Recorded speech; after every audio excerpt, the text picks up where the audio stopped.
Do you ask for this gig, or do you just? Huh? Do you ask for this? Do you like it so much? I don't know. I guess this is just how it plays out. I got back-to-back weeks. Heard you guys ask for me again. That's what it was. Cory, what did you see from your guys in adjusting to the deep balls they gave up early to try to take it away later in the game? I think we adjusted well in the second half. Obviously, they came out in the first quarter, and we knew they were going to do different things and try to get certain formations to adjust stuff, to try to throw some post on us. Just as you watch film on those guys, the way they attack Virginia Tech, they do a good job over there. They understand coverages and how to get some things. And, I thought our kids just, after coming out in some of those plays, I don't remember if it was Series 3 or Series 4, we sort of got back-to-back big plays hit on us. I think we sort of calmed down, relaxed, got some things adjusted, just how to play some things out. And I thought the kids came back good in the second half from a coverage standpoint, handling those guys and being tighter and connected to them and everything. So I felt like we adjusted well after that one series that hit us with those back-to-back big plays. Pat said that they caught you in a good coverage for the game-winning run, Klubich's long run. What did you see on film that went wrong after watching the tape? Yeah, I mean, it was a good call. They had a good call, and they sort of got things fitted up the way it needed to be for themselves. Then we had some angles from there too of approaching to that ball carrier that we sort of misjudged some angles and missed some as we were attacking towards that quarterback. Then obviously he made a good play. Then finished it out with the touchdown. So there were some things, even though within that we could have slowed him down, stopped him, and kept him still trying to only fight for a field goal. But the quarterback, he came up, he made a good football play. Then we got to fix some things of just our attack angles towards that ball carrier in that moment. Donovan was very close to him. He almost caught him. How frustrating is that? It was. You know what? I think last week I just talked about that, of how many open field tackles that he had. And you know what? Take ownership as a coach too. You sit there, you look, Donovan, that was play 74 for him. He's been playing a lot of plays these last few games, and I got to do a better job with player management and player load of making sure that I'm giving him, series off and managing his reps better to make sure he is fresh for those key critical moments too. So I got to do a better job as a coach with his player, his management, his load management too, and making sure he gets proper rest so he can be full tilt, ready to roll in those critical situations at the end of the football game.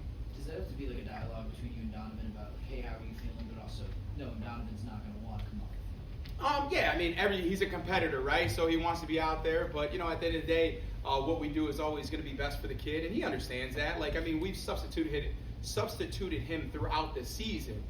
It's just these last few games we have. I think that game and even the UVA game, he came off for a few snaps, but at the end of the day, you just got to do a better job as a coach. I mean, we have players that are capable to be able to go in there and play, and just got to manage that load better for myself.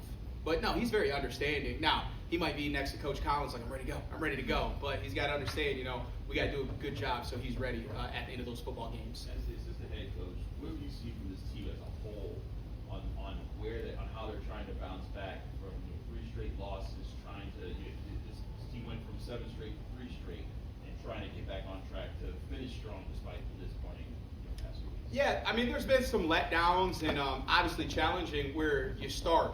But the focus and the work has not changed. And, we talked about the inches last week. Coach talked about it this morning. We even had a devotion before staff meeting yesterday about it. We just got to continue to fight for the inches, and they have not let up on that. Because as you still see, we were good in third down. We were good in a lot of situations. But at the end of the day, we didn't win that final situation. The series before, 4 minutes left, we get a huge 4th down.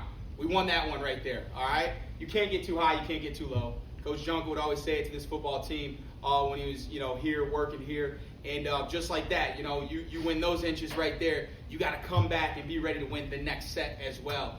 And you know what? The kids approached just like they did last Tuesday. They approached today with the same mindset and the same work, okay? Because at the end of the day, we're still working to finish the season out right, to send seniors out on the right page, and finish the season off on the right path. So the kids have still worked hard even with adversity. You know, you could have sat there and said, we lost 2 in a row and you're playing Clemson. All right, that didn't bother us at all. You know what I mean? They battled, they worked their butts off, they fought. You know, we just didn't come up at the end. And they're doing the same thing this week of how they approach this week, how they approach the meeting on Sunday as well. You guys have had, you guys have left your leaders at the beginning part of the year and the obvious captains. But who were some of the newer faces or players that maybe you weren't sure if they were leaders at the beginning of the year that have kind of emerged throughout the season? You know, I think defensively you see a lot of those guys. And I can't really speak room to room, you know, but, you know, as you look at the back end, I mean, you still seen guys like Rylan Gandy and Rashad Battle step up. Rashad Battle has done a heck of a job. He's in year 5, and this is where he's popped and got a lot of reps this year. And he's went out there and he's stood sturdy and has played some good football for us and made some good football plays. And Rylan has done a good job with this opportunity this year. Then you see Mondo, you know, Lynham, we call him Mondo. So you see him popping in, and he's done a good job of stepping up and really in that UVA game coming up, making some critical plays and big-time plays. Then you go down and you see, you know, a young guy like Biles with his work and what he's come up with, and Lovelace, and, you know, we all know who Brandon George was going into the season. He was elected a captain. Then you see, you know, Kyle Lewis, too. Again, I think I said it last week. You guys get up here, Kyle Lewis, he might be some coaches in here. Like, that kid is in here first thing, watching film in that linebacker room. Then you just continue to see how the defensive line is just continue to work and grow and get after quarterbacks and hit those guys and pressure those guys and force some hurries for us. So you've seen growth throughout this defense from week 1 all the way till now throughout the season. So, you know, I think with a lot of guys on the field, as well as guys that may not be playing as much, or the role players, what may be, they're still pushing that envelope. And in general, I think we just push each other defensively.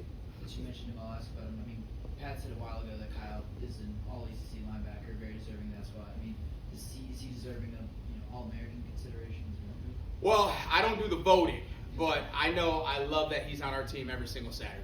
I do know that. I know that I love he's on our team every single practice. The way he works, the way he shows up, and the way he makes everybody else better around him. So at the end of the day, whoever does all that voting, hopefully they vote right.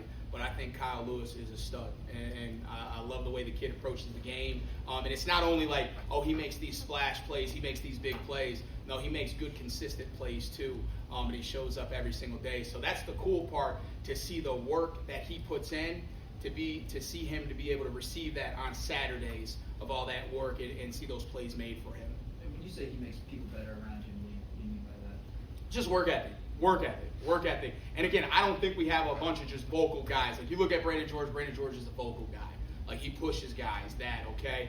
But Kyle just, like you say, he shows up in practice, just flying to the ball. I mean, I point him out in my meetings, and I point out guys all the time from other positions when they're flying the ball, like, hey, this is what the defense is supposed to look like. Hey, that's what a great teammate looks like right there, flying to the football. And that's what we should all aspire to be. And he's just a guy that shows up in practice film all the time.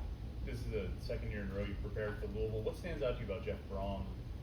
Not just his offense, but what you can tell from, like, play calling, game planning, how he approaches the game. Yeah, I think, 2 weeks in a row we faced some good, you look from a past game standpoint, even last week, and who we faced last week, Riley. Just again, when you watch film, you can understand who understands coverages and break points and exchange points and stuff like that. And I think these two guys that we faced, Clemson last week, did a good job, as well as these guys. So as you change up things, as you look at stuff, they like to pass the ball deep, good vertical pass game, move guys around, do some things. So he does good stuff. They got a good quarterback. I think he's been there not there for a little bit, but he's played some college football for a little bit. He's got a good quarterback that can throw the ball. They got good receivers on the outside in Brooks that transferred in. Bell, who we saw last year, who's a big physical receiver. Then they got Higgins in the slot. Then they got a freshman that they're starting to play more. So he's got some guys that he spreads the ball around to. They get the running back touches out of the backfield, which they have very good speed out of that backfield. So they spread it around. They move guys around and distribute it well. Anything final? Coach, thank you. All right, appreciate it.